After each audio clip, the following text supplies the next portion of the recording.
Hello everyone, my name is Jason. I am an ISFP. You are watching my ISFP journey. Thank you for watching. Do please subscribe. I would greatly appreciate that.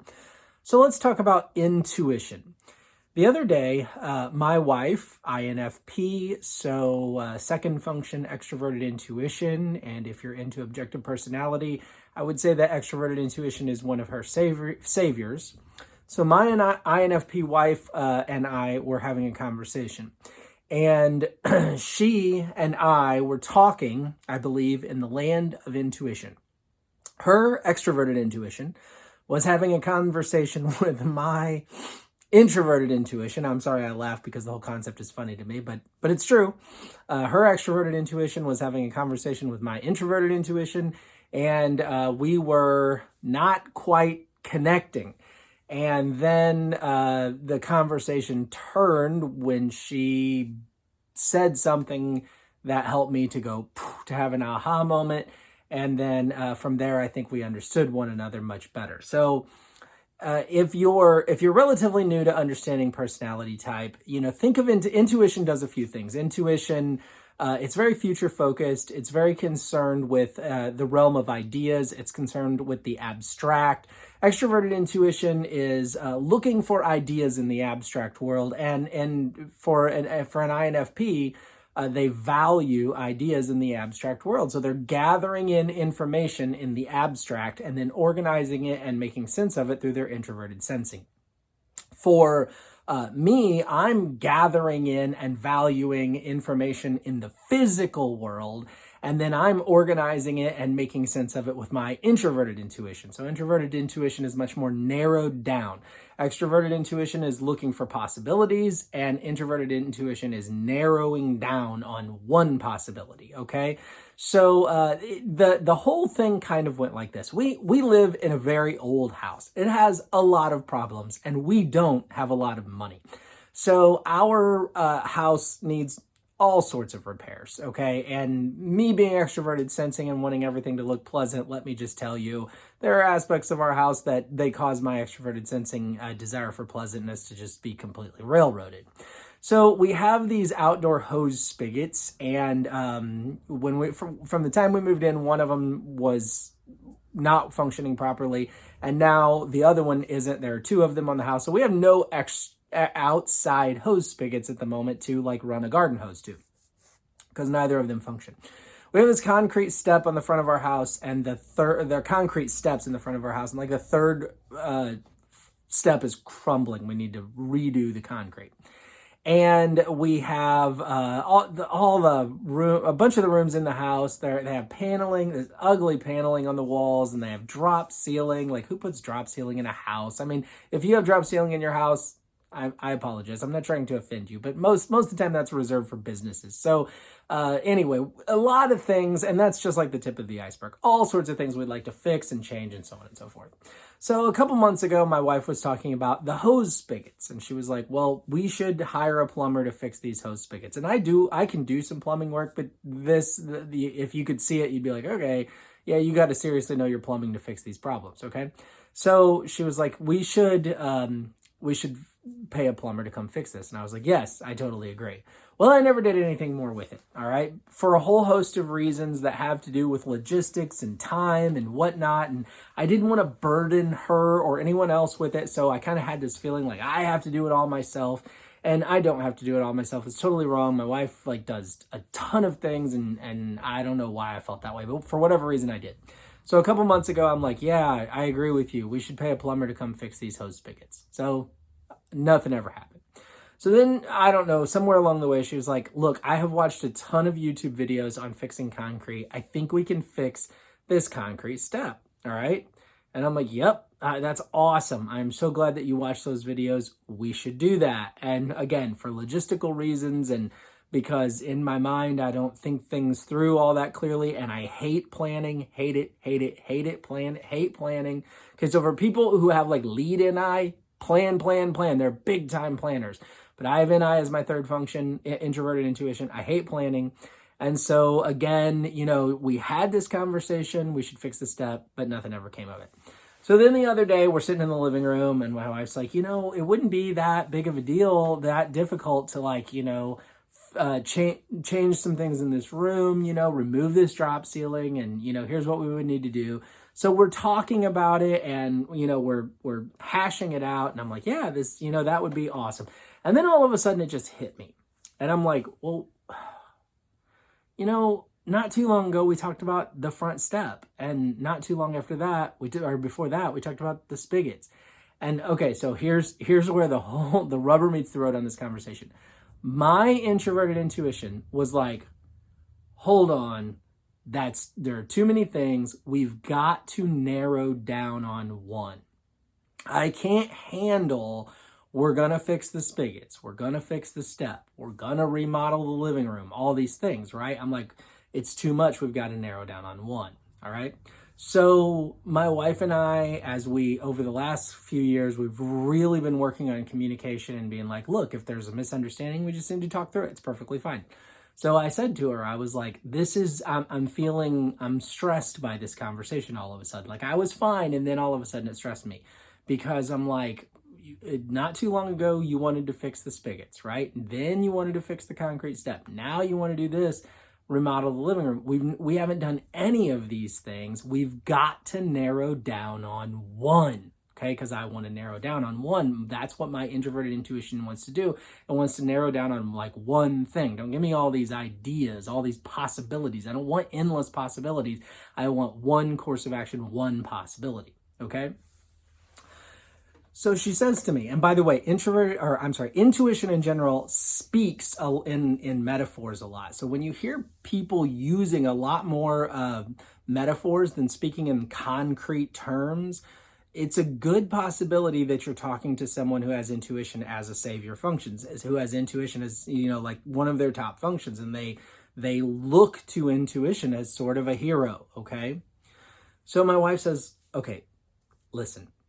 And I'm paraphrasing for her, right? Because it's not like I recorded it and listened to it over and over. I don't remember the exact content of the conversation, so I'm paraphrasing. She says, listen, I want to do any of these things, but I know how you are speaking to me, right? Like, I don't know, like I know all of these kinds of things stress you. So I don't know which one of these things is going to be something that will not stress you and that you'll be like, hey, there's something I want to do. Let's do that. She's like, so for me, I'm throwing ideas out, like casting a fishing line out into the water. So I'm casting this one over here. Let's say that's the spigots. I'm casting this one over here. Let's say that's the steps. I'm casting this one over here. Let's say that's remodeling the living room, right? And I'm just trying to see which one, again, this is my wife speaking to me. I'm just trying to see which one you'll bite on. And I'm like, well, I felt like I bit on the first one. I thought we agreed to fix the spigots. I felt like I bit on that one. I had narrowed down on the spigots. Why are we casting more lines? Why are we spreading out? Why are we bringing in more concepts, more, I'm going to say abstract ideas? I understand that fixing a concrete step is, okay, I didn't even mean this. It's concrete. It's real in the physical world, in the sensory world. But until we're actually doing it, it's still just an abstract concept. It's an idea, all right? And so I'm like, I thought we narrowed down on an idea already. And she's like, yeah, I threw out that line, and yeah, you said, yeah, let's do that, but nothing ever came of it. So, of course, I had to explain, the things that were in my mind on the obstacles I was seeing in the physical world, the physical sensory obstacles. I was like, okay, but there's, I've only got so much time, and I'm going to have to call a plumber, and I'm going to have to arrange for the plumber to come and give us an estimate, and I need to be here when they give us the estimate, which, by the way, I was wrong. I didn't need to be there, but in my mind, I had said I need to be there, and then, I'm going to have to, explain to the plumber everything, and I just started this new job, and I'm not going to be able to take a day off for a while, so I won't be able to be here to meet the plumber, and she's like, I will meet the plumber. I can show the plumber the thing that needs to be repaired, right? And I'm like, okay, yeah. And she's like, and as far as the step goes, it's going to cost us like $10 to buy the concrete, and maybe it'll work, maybe it won't work, but we could at least try it. It's better than paying $1,000 to have the concrete steps repaired. We could try a $10 fix, and if it works, great, and if it doesn't, okay, well, at least we know. And I'm like, yeah, okay, that makes sense too. And then, so I began to realize that it's like her intuition seems to me like it's bouncing off, here's an idea, and then 5 minutes later it forgets that. And it's like, well, here's an idea, and 5 minutes later it forgets that. And it's like, well, here's an idea. And I think if you are dealing with someone who has extroverted intuition as one of their high functions, they could, because of that pinging ideas off all over the place, they could come off seeming kind of non-committal or flaky, or they could seem like, they can't stay on one course. But what my wife helped me understand was, with her extroverted intuition, she's really just, it's not that she threw this idea out and then lost interest. She threw the idea out, but she didn't see what she needed from me in the realm of committal and action, okay? Because I didn't commit through the course of action. I only committed with, words to a degree. She was like, okay, I threw that idea out and it didn't seem to stick. Let's try this one. And again, because I gave her some words, but I didn't actually go forth with action, like saying, okay, well, how about on this date, we plan on fixing the step. Let's go buy the concrete, since you've watched the YouTube videos and you know what to do. Okay, again, I just paid lip service to it and I moved on. And she's like, I know if I keep bringing these things up, or at least I'm afraid if I keep bringing these things up, I'm going to stress you. So I move on to a new concept. I throw out another abstract idea. And I'm not realizing in my mind what she's doing, that she's just throwing out abstract ideas, hoping that I'll grab hold of one and turn it into a physical reality. And all I'm doing is hearing all the different abstract ideas, and I'm like, can't we just narrow down introverted intuition on one idea? And the reality is that we were just not connecting. I wasn't understanding her extroverted intuition tactic, and she probably understood me a lot better than I understood her, honestly. But she was not, I don't know. I can't really lay anything on her. I was wanting to drill down, but then once I had drilled down, I thought she knew that I had drilled down, right? Like, I thought she realized I had narrowed down on one idea and wanted to attack it, but was just dragging my feet because of the physical sensory issues that were getting in the way, time constraints, money constraints, so on and so forth. But nowhere in there was there full-on communication until we had that conversation the other day. And it was just really awesome because, like, I so got a glimpse into understanding how she's using extroverted intuition. And by me being able to say, I just want to focus down on one thing. Let's not talk about all these different ideas. Let's focus down on one. I was able to convey to her how my introverted intuition was interpreting the situation. And we both came out on the other end better off. We better understand one another. And personally, I think we better understand introverted and extroverted intuition. And what was really cool is my ISFP daughter was there, and I think my INTP daughter was in the room. So what was really cool about that, it wasn't an argument. My wife and I were never arguing, but they were able to see some differences there too, which will help them in their communication and their understanding of other people as they go through life. I mean, obviously that's just a tiny little glimpse. What they gleaned from it, I don't know, but it's still awesome. And by the way, on a separate note that I really didn't mean to bring up in this video, if you're a parent, there's probably a degree to which arguing with your spouse in front of your children may not be the best idea in the world. But when you can have a civil debate or discussion like that and really work through issues, and you can do that in front of your kids so they can kind of see and have modeled for them how to communicate logically and communicate with the goal of coming to an understanding with someone that matters to you in your life, that's really powerful and that's really pretty helpful and awesome. So I really gained a lot from that conversation. More than anything, I gained an understanding of my own introverted intuition and my wife's extroverted intuition, which I really thought was awesome. And I wanted to share that with you guys because I think for me, intuition is like, of all the functions, intuition is the one that's like, what? I'm confused. What? Huh?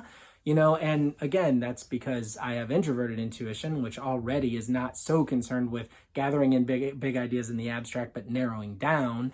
And on top of that, it's just kind of, I'm a sensor. I'm extroverted sensing. I want to deal with things in the concrete and the real and the physical and the now. And I don't want to think about big ideas or future possibilities. I don't want to think about the abstract. That's not entirely true. Sometimes I do like to philosophize. But in general, I like to spend my time focusing on the concrete and the real. Not the concrete like the concrete stuff, but concrete as in sensory, tangible, practical, touchable, physical. Anyway, I hope you found that interesting. If you did, please give it a like. Comment below. Let me know if you can connect with that, with what I said in any way. If you have any insights to add, I'd be thrilled to read them. Please do, again, subscribe. I would appreciate that so much. That would mean the world to me. Thank you again for watching, and please have an awesome day. Bye now.